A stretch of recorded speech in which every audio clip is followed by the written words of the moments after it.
What's up, guys? Welcome into your Victory Monday podcast here on Browns Film Breakdown. The Browns beat the Dolphins 31-6. Wild atmosphere, wild weather, plenty to break down as both Brad and I were live at the game watching it, and we have some takeaways for you. I know we didn't get our traditional YouTube stuff up after the game. We're here to make up for all of that and in podcast form as well with our thoughts on a Browns win that was desperately needed. Let's get started with the latest Browns Film Breakdown brought to you by Monfredi Dental and FanDuel Sportsbook. Guys, what's up? What's happening? Welcome into the show. We have just our second Victory Monday pod of the year. We do not ever have big issues with winning here. I understand there are probably some of you who are like, do whatever you can to get me the quarterback of the future. I'm watching Fernando Mendoza ball. I'm watching Ty Simpson do some things. I want those guys too. But coming on shows and complaining in week 7 about your team winning, I'm not doing that. So week 17, when Joe Milton turns into, prime Joe Montana, we'll have a discussion there. Right now, that's part of the season. Yeah, it's different. Win some ball games. Who knows how many games the Titans win and the Dolphins end up winning? Who knows what's going to happen to the Dolphins? We'll discuss that here in a minute. But I want to say a couple things. First is that we were up and around the game. We went. This is a rare thing. I didn't go to a single game last year, not really intentionally avoiding it. I went to a couple in 2023, but last year was like the first year of this place, the first year of the site, and really wanted to, provide every game day as much quality content as I can. And this year I was like, all right, got the thing going. We got a pretty good community established. I'm probably going to try to go to one game just to get the stadium vibe, atmosphere of a specific time. We settled on this game and wanted to do some earlier in the year stuff, but that didn't work out the way we hoped. But got up here for this one. Unfortunately, the weather didn't cooperate. We were lucky enough through a connection with the Haslam group to get down on the sideline ahead of the game and talk to some folks. And I'm telling you, that is the time that it rained the hardest was 30-40 minutes before the game.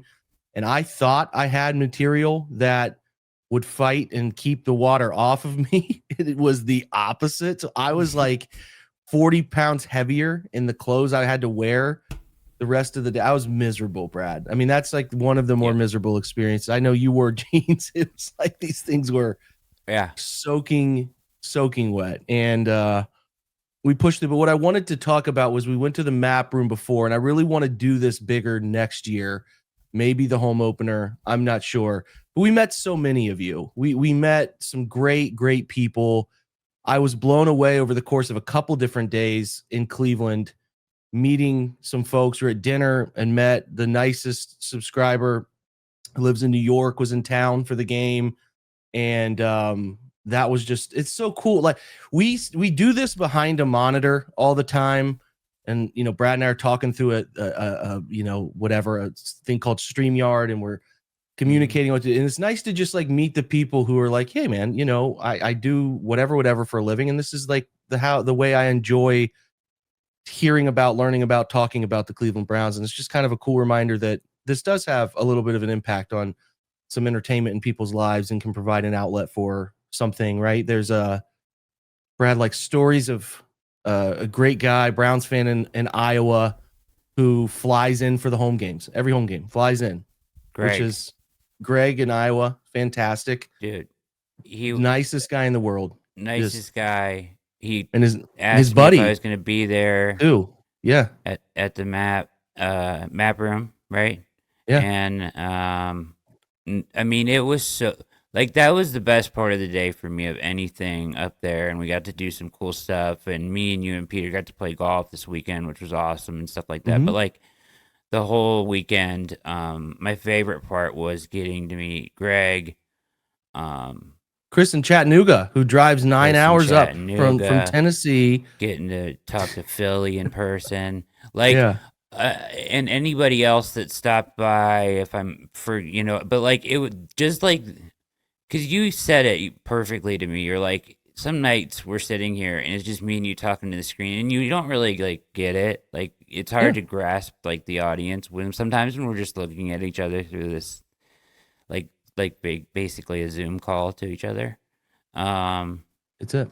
And that like really like helps you get a grasp for a lot of this. And dude, that was so meaningful to me. It like touched me, and it was really awesome. So thank you guys. It was great. We saw Thomas, who's in our founding channel, on just walking to the map room on the corner of the street. He's like, "Hey, man, I know who you guys are." Yep. That stuff is cool because we want to know more about you guys. Like, we want to know who, if I'm, I'm sitting at the bar there at map room and it's like, hear someone yell Monfredi Denton, I'm like cracking up, and it's like, this is what it's all about. I mean, I don't know, Brown stuff. The only way that the fans survive is through community, and I think what we're trying to do is driven by community too. And I want to be better about that next year in terms of some home game stuff that matters, right? Unfortunately, I'm not in the greater Cleveland area. I know you are, Brad, but you're one man. But like Peter's in New York and I'm in Cologne. It's just not feasible to cover the team the way I think folks deserve, and also be up there for games like that unless we get some like gigantic mobile home. Maybe if enough of you subscribe, we'll make that purchase to have internet inside of a bus or something. But I just I love it. It was really cool. And we're just starting. Awesome. We're just in year 2, and I feel like this can grow in that sense over time. And I think part of the cool stuff about this is the community in our, our founders channel, obviously, but also just in the Substack chat of people having banter there. And like today was so sloppy, and I hated it because I couldn't get anything done post game, driving back 2.5 hours, and like so tired from the endeavors of the few days in the game. Like I fell asleep at a gas station for 10 minutes, like embarrassingly, because I couldn't drive any further because I was so tired trying to drive back. And like the weather was so like, that's like the nappiest weather, like gray skies and misting rain the whole drive home. But yeah, I want to get better at that. Like, I apologize to you guys in the Substack chat because I didn't even post a game chat for them. That's on me. But yeah, totally out of my element, but sometimes I think it's a good thing to get out of that element and meet some folks and hang out. And just like we said, all of you who stopped by said something, or even if you didn't and you were at the game, whatever, we didn't get a chance to meet up. We appreciate it. It's really cool. Just really cool to be reminded of that stuff. And it was cool that the Browns showed up, Brad, and played a fairly good football game, which is the details we're here to talk about, not the granular stuff, because at the game, you can only see so much. Really got to watch y'all 22 in the next 12 hours when I wake up. Yeah, but some questions for sure. We have an outcome that was, nobody wanted to lose this game. Like losing this one would have been detrimental in a very serious way. Like we should reiterate, Paul DePodesta was on hand. We saw him on the sideline. We saw Jimmy, JW. Everyone was there. And everyone it matters to the Browns' decision making was on site, and for some reason suffering through that rain out on the field. So we saw a lot of people, and like again, you don't want to in this environment lose this game. Now the 11 penalties accepted on the Dolphins for 103 yards. It probably could have been like 16, 17. Yeah. It was really rough, and I would say, as I throw this to you, Brad, the feeling I have of like, you want to know what it looks like in real time when a team has quit caring the way they need to care, or being enough of a fire ignited in them to show some passion. Because the Browns are not good right now. They're not, right? 31-6, that's fun. It's a good outcome. Still not a good football team. But the Dolphins have, like, the people that matter for them, like what on earth Tua was doing at times in this game, they're in a bad spot, Brad. They're in a bad spot. They had Tua in hell today. It was a bad spot. But I want you to elaborate on your biggest takeaway from today. Well, I know we can say that they're not a good football team, right? Yeah, they don't have the weapons on offense right now. Or the scheme, really, so far, of any proof of that, of concept, right? But I do think they have a good defense. I do. That's not changed. How far the defense can carry them, if they can play better on the road. These are questions I have going forward. We kind of said, like, what happens in the next 5 games after the schedule lightens up? So for me, like, I had some real questions about like if Stefanski had like lost the locker room at points last week with some of the demeanor and guys not finishing plays and routes and things like that, right? Mm-hmm. But I saw a team, and at least at first watch, being live, didn't see every play. Gonna have, you know what I mean? Like, gonna have to watch it again, watch the breakdown, all of it to really digest this. So this is first impression. I thought the defense played unbelievable. Now they did some different things. They play more dime than they have or much this year. Rayshon Jenkins played more snaps than he has all year. They played Jake 3 safeties, 23 snaps out of I want to say like 40 some on Mm-hmm. defense, 50 some on defense. Cuz Delpa didn't leave the field, Hickman didn't leave the field, and Jenkins was out there. He was kind of playing like almost like they were like lined up like they were in base, and he was just playing in the box most of the time. But he had an interception, almost had a sack. He might have had a sack. He was kind of all over the place. He was hitting people. Delpit was hitting people. The Browns were hitting on defense. I thought the defense played hard. I mean, Schlesinger almost killed one of the running backs on the one play. I mean, he literally like picked him up and like chokeslammed him. So they were flying around on defense. It felt like they were having fun because they were kind of dominating. And Alex Wright was everywhere. He was smashing people. So, and I think like, initial PFF grades show that out too. Kind of the guys that I named. Jenkins is way up there in the 90s. Alex Wright way up there too, at least initially. So, I kind of like what they did with that, with the 3 safeties out there. Jenkins did a good job. Yeah, they're diversifying that. It's like Miles Harden got 28, Jenkins got 22, and then Jerome Baker got 16.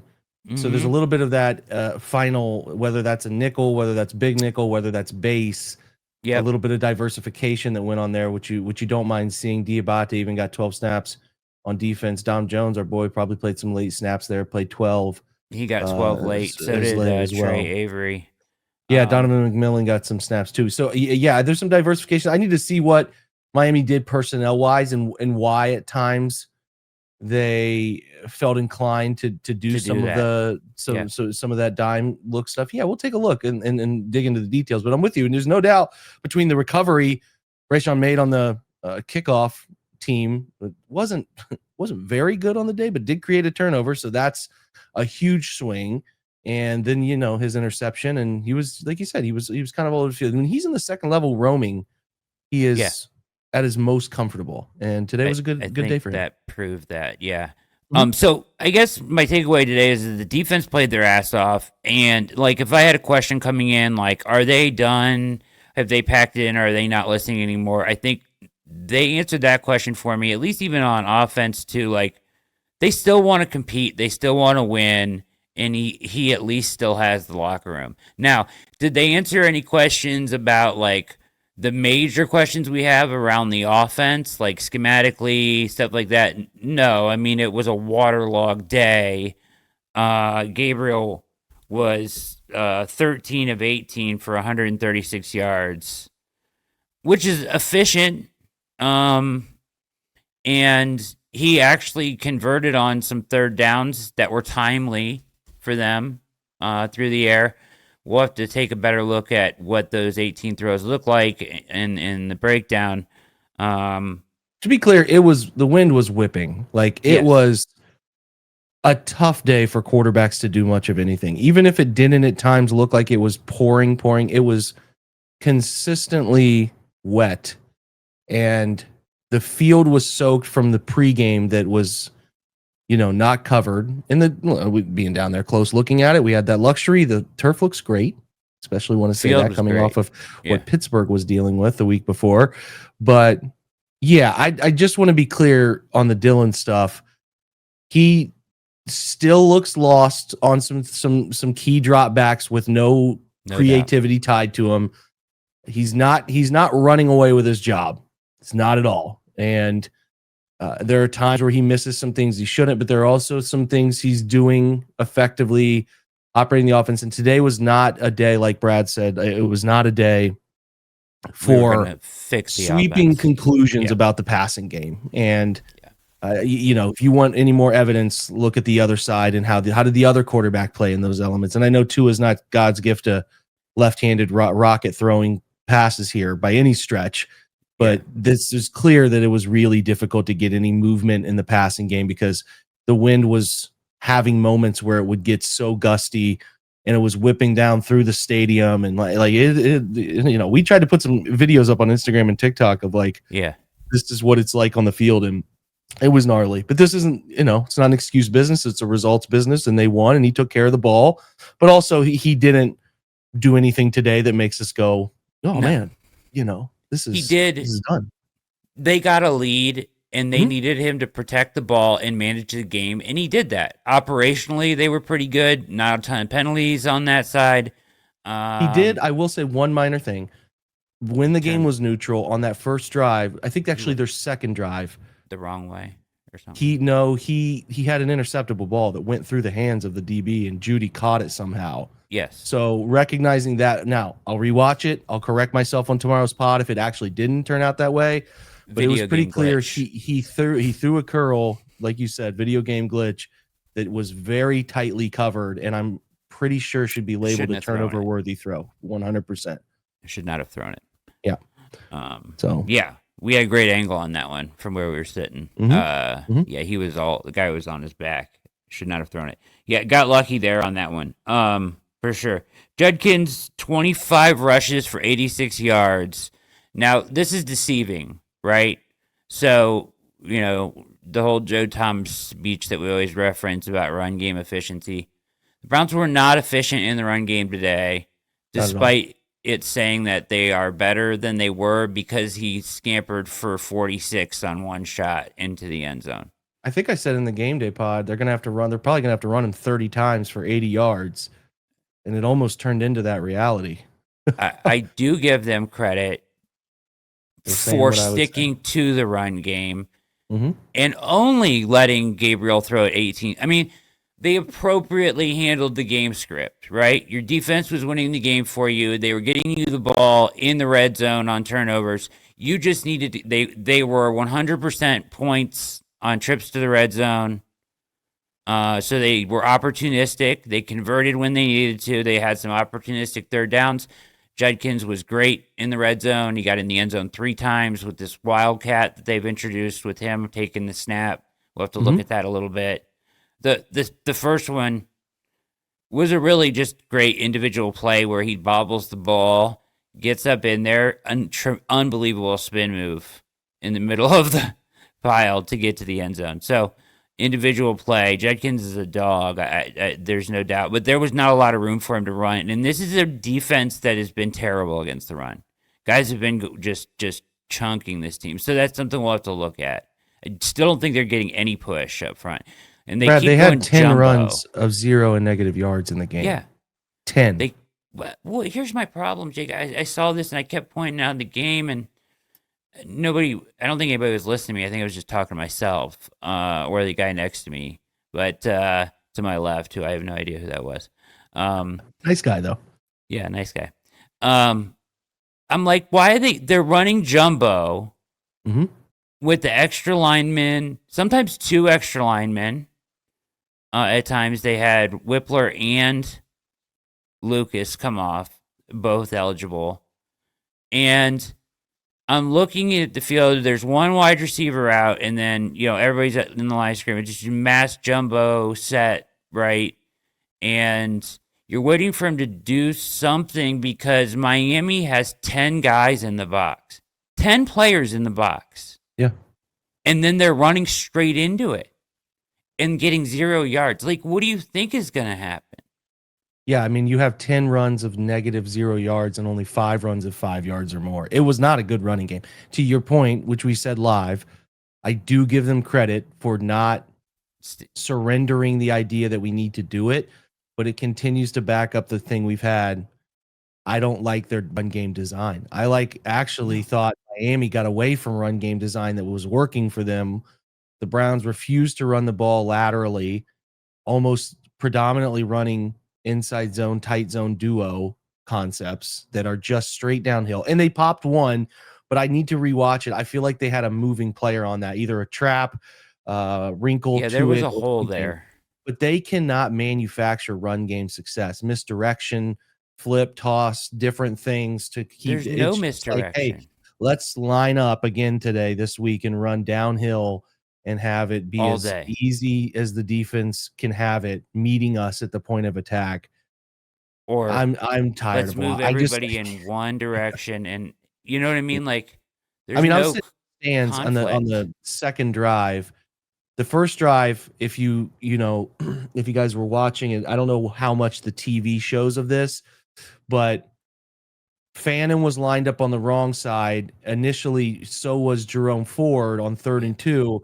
He tries to get Ford to move over. He does. Then he tries to get Fannin to move over, and Ford thought that he was talking about Fannin needed to move. So then Ford tried to go back, and then Dylan's like, "No, you need to be on this side." Also Fannin over. And like Miami's like, they're running the ball. The alignment says, even though they're in the gun, they're running the football, and you can tell how he's trying to get these guys aligned for what to do. And it was dead on arrival. And like, they they just can't navigate this stuff in the run game with any creativity. I mean, it's a Victory Monday, and we're here to heap praise where praise needs to be heaped. But this is the fact of the matter is this offense was pretty much held at or below 200 by a bad defense, while also recognizing they couldn't throw it very well in the wind and rain because it was nasty. And there's a lot less plays than normal, too. Correct. I think the Dolphins ran 57, the Browns ran 53.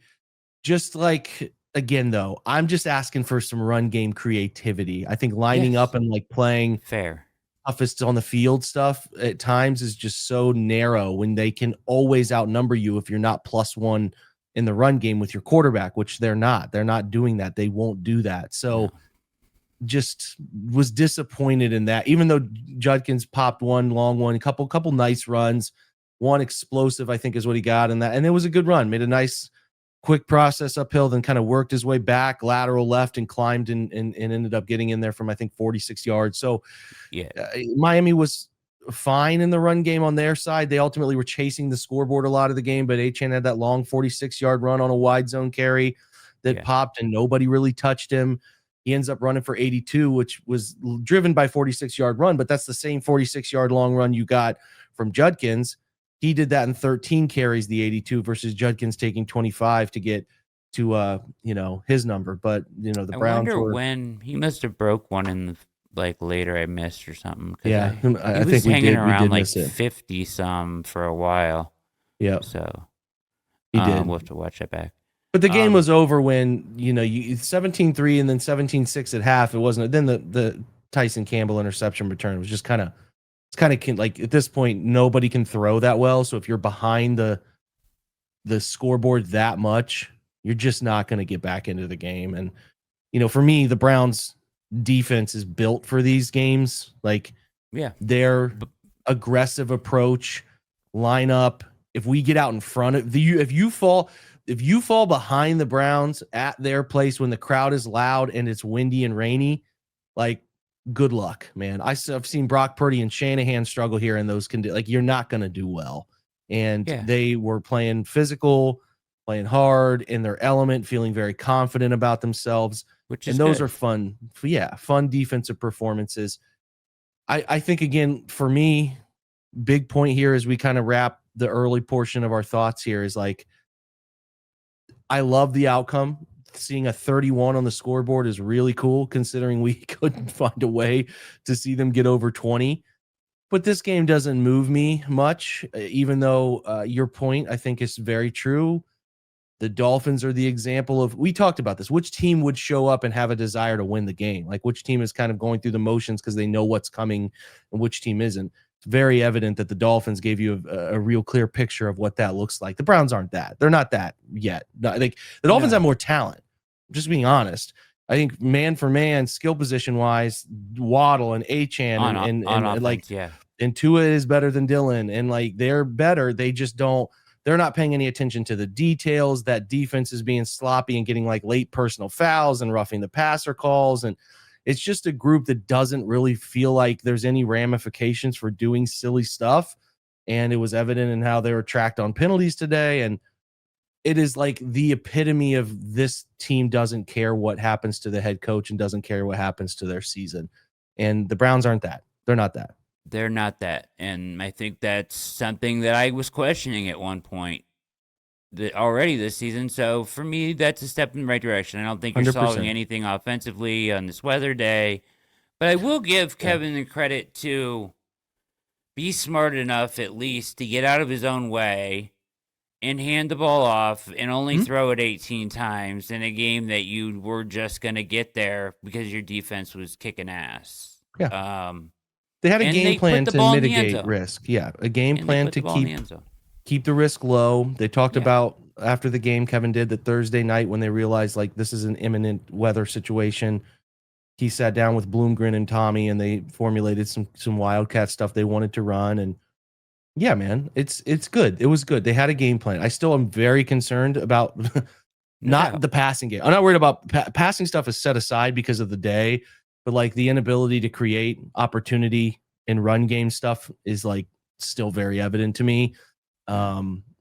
I think we don't really need to go too deep into this right now. I'm just like, my point is I'm not moved on offense, which I shouldn't be. The weather, the elements, right? I would have liked to have seen a little bit more creativity around how they ran it, why they ran it, and some things to mask up and make easier throws. They did some nice screen game. I'll give them credit, and some nice screen game here and there that helped them. But offense is like, you're going to see Mike Vrabel next week, who knows you really well because he was just in your ecosystem and he really spent a lot of time with Tommy Reese, who was his tight ends coach, working with him. Like nobody knows the Browns offense better than Vrabel, and they're going to visit him in Vrabel's place next week.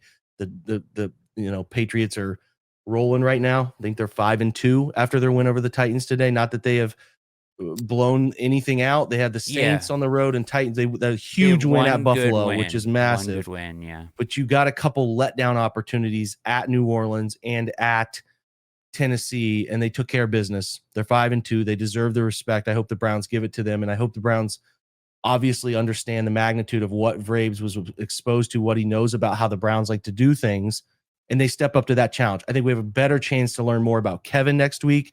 How does he look different? How does he diversify? What do they do that Vrabel isn't expecting? And defensively, the challenge, because again, not meant to take anything away. This is almost a compliment. Like I expected them to do this because this is a team built for those conditions, right? Like, so when they go on the road next week, that's where we're like, why are they worse on the road? They know this Vrabel clearly knows how Schwartz likes to attack. So how are they going to answer and combat? And Drake May's playing good ball. Yeah, they're going to have this is the test right before the bye. Schematically, for sure, next week. I think next week is a great test that will tell us a lot because this is a feel-good win. It gets you back on track. And I know, like, nobody's going to be, like, talking about the Browns' playoffs. But, like, in all reality, like, the AFC North is wide open. If you're inside the locker room, if you're the head coach, you're telling your team 1 week at a time, like he always does, which I love it. That is his approach. But like you got to put like almost everything you have into this because your bye weeks after it. And if you could get this one win, then you can at least go into your bye week with the chance to be relevant on the other side at 3-5. Yeah, if the Browns go to 3-5, North is wide open. 100%. If the Browns go to 3-5, the Bengals could be maybe 4-4, best outcome. 3-5 if they lose to the Jets at home. It's always on the table for them to lose those type of games. You have the Steelers hosting the Packers, who are better than the Steelers. So you're going into the bye 3-5, and Pittsburgh's 4-3, and maybe the Bengals are, and maybe at best the Ravens are 2-5. Yeah, you're right there. You don't want to hear that. Maybe if you're some fans who hate on everything.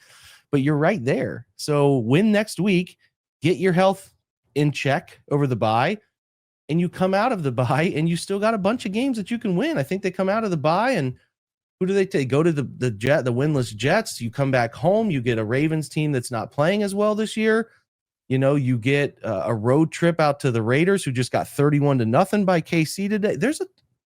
You don't have to squint to see how it can be done, but I think everything we want to know about this season is sitting in New England next weekend. Yeah. That's it. If they lay an egg and they're bad and they're not competitive, then yeah, it's like, okay, this is kind of that. This is where they're at. So we'll be ready to break it down. But today is a feel good day. It's a feel good show. You guys should feel good. Just getting your team having. I mean, the Browns haven't had a comfortable win in a minute. I mean, the wins last year were not of the comfortable variety. There have Even not been these many. type of games they made difficult in the past. So kudos good to to just see. putting a foot on the neck today. So is Mike McDaniel?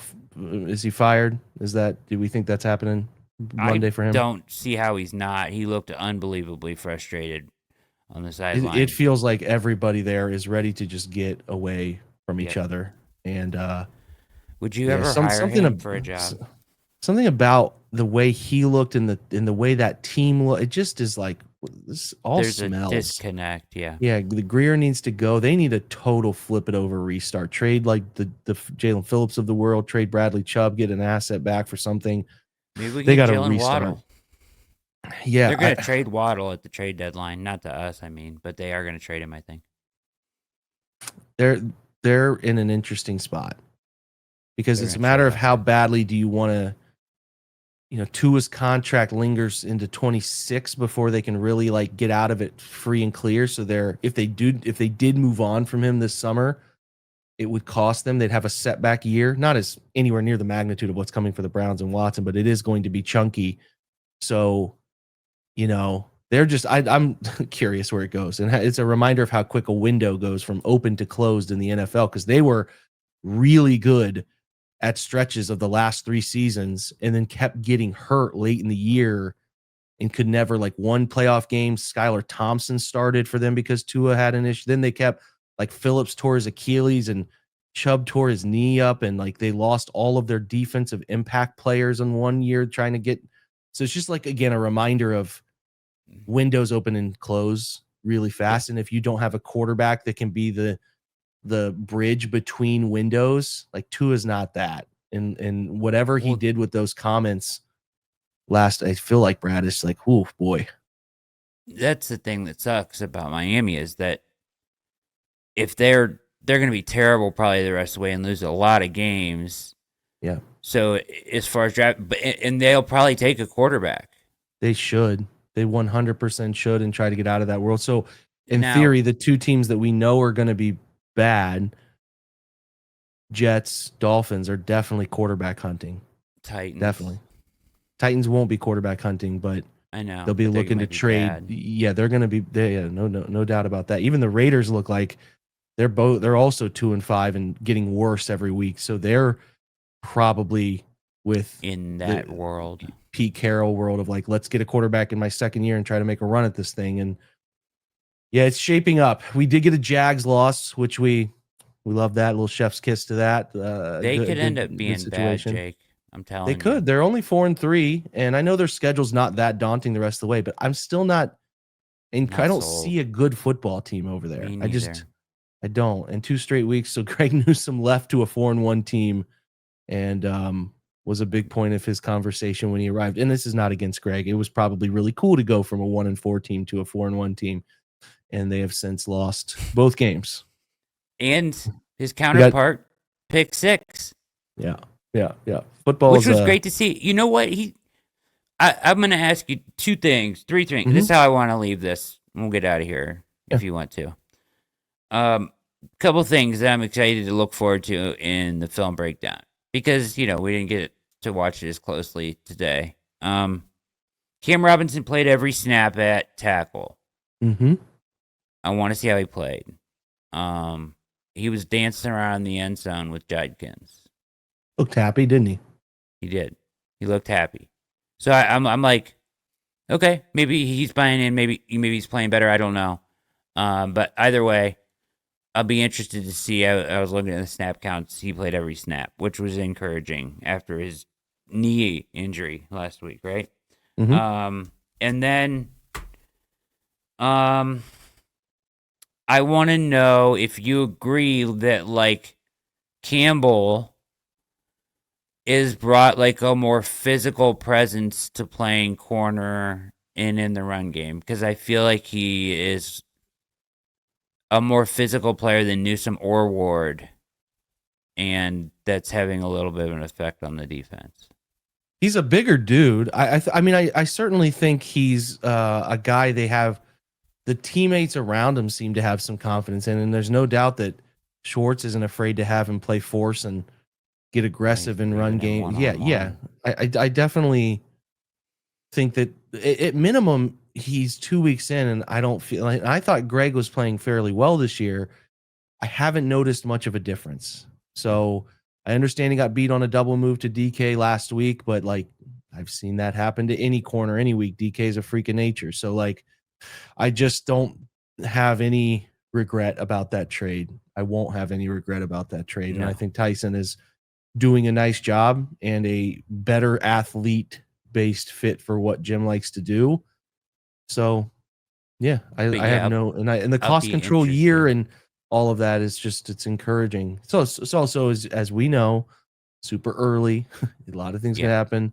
I'll be interested in what you think of his game as a whole yesterday. For sure. And is he kind of like getting comfortable? He seems like he plays the run really well and tackles. He hits, and you'll tell me this too. I thought, and maybe they were just teeing off, but I thought the Browns could have got flagged for like 3 different hits today in the secondary. That they got flagged on none of them. One by Delpit, just absolutely drilled somebody. Jenkins on another one. But I thought they were flying around hitting super physical on the back end. And we'll see if that plays out on the film or not. Yeah. No, I did too. There were some loud pops in the stadium. I also was a little surprised, but I also thought they were a little too aggressive on illegal contact penalties and a little too aggressive sometimes on the protection of the quarterback in that one. So but there was a lot of flags. There was like flags all day. I felt like just like, oh, another flag. All right. Browns only had 5 enforced actually. That's a nice outcome because it felt like Miami had like 27 called and only 11 enforced. So over 100 yards of penalty yardage too. They were spot fouls and all kinds of stuff. They were just drilling themselves on the first few drives of the game. They were just handed to the Browns on penalties. Now you got to give them credit for drawing those DPIs and stuff like that, but Dolphins were just, it was the most obvious, sloppy travel, didn't prepare what it was gross. I just was like, oh, Miami, I would not. They've got a really rough road coming, and they're already on a rough road. So who knows where they go. 4 Brown sacks. How are they doing getting to the quarterback? Tua had 2.2 seconds to throw today. Dylan had 3.03 to throw. Yeah, that checks out. I think again, this is the whole thing Miles talked about. They finally got a team that had to chase the scoreboard and get aggressive. And it just is such a difference in pass rush. They did the whole game plan changed. Yeah. That's the thing about the way Schwartz plays defense. If you can get out to leads, this defense is tough to come back on because they're so physical and they will force you to get that thing out quick. And if you got to continually try to get the ball out quick, that oftentimes isn't the best possible answer on a play. And that's the whole point. But it's also not easy to do that when you're trailing, and teams can be patient and punt and be fine with not chasing anything downfield heroic. So we'll break it all down, right? Yeah. Both sides. We'll get to the offense tomorrow. We'll get to the defense the next day and have all the details of a Victory Monday, which, as you know, if you're a listener and you have not given us a try, comes with a 25% off sale that we like to do for Victory Mondays. So take advantage. Do it. Join us. Browns community, the best. I have not, on the way out the door here, looked at Carson Schwarzenegger's Rookie of the Year odds, but you might want to get in that business. We will discuss those Rookie of the Year odds with you guys tomorrow's show. He's one of the leading types in that category. No one's run away with that on that side of the ball. And I thought Mason had a bounce back game, to be clear. We'll talk through more of that, but thought he had a bounce back game. But Carson was all over the football field in this one, which is fun to see. Rookies leading the Browns in passing, rushing, receiving, and tackles. Not bad, Brad. pretty good. Not bad. So for the fine folks at FanDuel, thanks for sponsoring us. Monfredi Dental, thanks for sponsoring us. And for you guys out there, thanks for your patience here, for the content you deserve. We'll make sure your Monday is worth it, recapping the game. And a big thank you to anybody who took the time to talk to us and let us know at the game that you were there and appreciate what we're doing, because we appreciate you guys. That's it. That's all. We'll be back for a Tuesday show. Until then, as we always say, even and especially on Victory Mondays, go Browns. Go Browns.